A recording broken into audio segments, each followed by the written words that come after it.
This is the XF18-55 zoom lens for Fujifilm cameras, and today I'm going to share with you guys 4 things I love about this lens, as well as some other useful information if you're looking to buy this lens today. I've had it for about 2 years now, and back when I got it, I wanted to have a simple, solid, standard zoom lens that allowed me to have all the basic focal lengths without being too heavy to carry around. And safe to say, this lens has not disappointed. I do also have the bigger 16-55, but we'll talk about that in another video. I'm also aware of the newer Sigma zoom lens, but I don't have that lens, so I'll have to get back to you on that if we pick it up in the future. Let's get started. A casual size. One of my favorite things about this lens is its size. It's got a 58mm filter ring, so that gives some indication on how big it is. And the benefits of having a smaller lens is that it makes it very useful and convenient to use for travel and taking to more casual places. Now, it's not small enough to the point of being pocketable, but that's okay because I think the zoom range makes up for it. In combination with Fujifilm bodies like the XT series or the X Pro series, it packs a deadly punch in terms of size and image quality. And for most in-life scenarios, I rarely feel restricted in terms of focal length. 18-55 can cover most of your photography needs, from street photography to portrait to landscape. One instance I find this lens most useful is to simply capture sunsets when I'm out on walks. I'm currently working on building a photo zine, and this lens has been instrumental in the images that I've been getting. Part of the reason why is because it's small enough to the point where I could walk around the neighborhood casually and not feel too pressured about photography. There's an element of photography where I want to not only take good pictures, but also immerse myself in the moment and enjoy it. A quick click and I'm back to being a spectator, watching the world move and the sun set. So if you're looking for a more portable zoom lens, I would definitely consider this one. The size makes it a great companion for going on walks or traveling places where photography is of great interest, but not necessarily the main focus. Stabilization.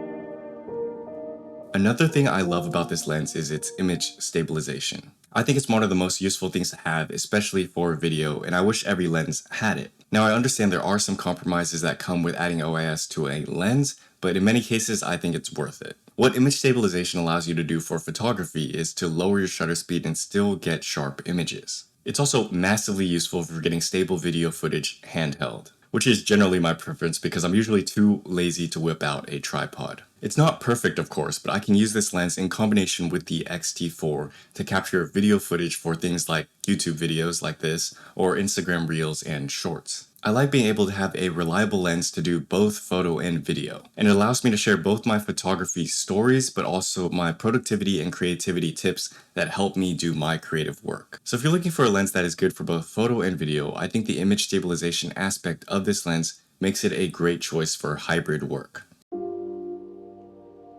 The more I like it, the more I use it. I love metal lenses, and I dislike plastic ones. I think part of what makes the camera shooting experience enjoyable for me is holding the camera and really feeling and connecting with it.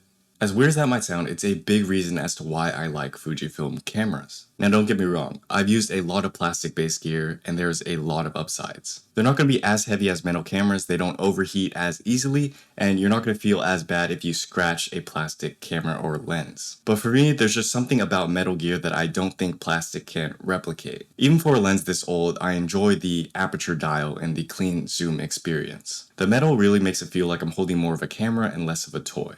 The reason why build quality matters so much for me is because it makes me feel more closely connected to my work. I make a lot of prints where time, dedication, and thought goes into each and every single one. What I put out is both an extension of me as an artist and what the world presents in that moment. Obviously, it's not that deep, and some of the stuff I put out is just because it looks nice, but I like to think of photography in that way. And so, using the gear that I like to use makes me want to use it more. And the more photos I take, the more good photos I'll get, and the better photographer I'll become.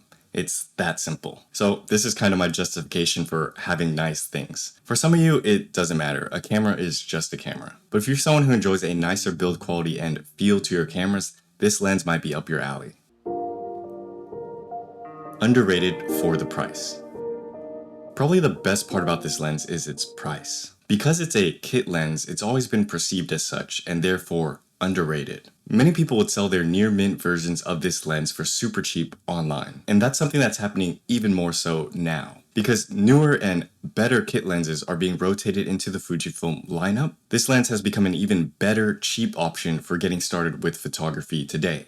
which is crazy because it was already a good option before. It also allows you to sell the lens without worrying too much about it because you know you can always pick it up again for a decent price. The point is that you don't need the best gear to take great photos. I'm a huge fan of using what you have, meaning that if you can't afford that Leica, don't buy it. I still think that you can take a good photo with a potato, and the cameras are really just for us, the photographers. I also think that small imperfections in photography are starting to become more tasteful and accepted in the photography community. This is probably due to a few things like the resurgence of film photography and a bit of a 180 from overly clinical pixel peepers. In my experience, I've done things like add grain intentionally, decrease the sharpness and clarity of some of my images, and they still work. Sometimes even better. People still like and buy my prints. So if you're looking to buy any camera or lens, the best thing I could recommend is to not judge it by its price. Naturally, if you spend more, you'll get something better, but make the price make sense for what you're using it for. If you just need a basic lens to cover your standard focal lengths, you don't need to spend your life savings to get it. So those were 4 things that I love about the XF18-55. But if you're looking to buy this lens, here are 2 additional tidbits that I think you should know. 1. Image quality is acceptable. I'm gonna be honest, it's not the best in terms of image quality, but it's also not terrible. I'd say the 16-55 definitely wins in terms of image quality, but the images from this lens are still really good. For me, I would put it in something like an A rank category, meaning not bad enough for me to notice, but not amazing enough for me to be like. So it's perfectly acceptable for most of your photography unless you're looking for the best of the best. You're doing top tier weddings, landscape shots, whatever. But for most of us, the image quality is more than good enough. Variable aperture.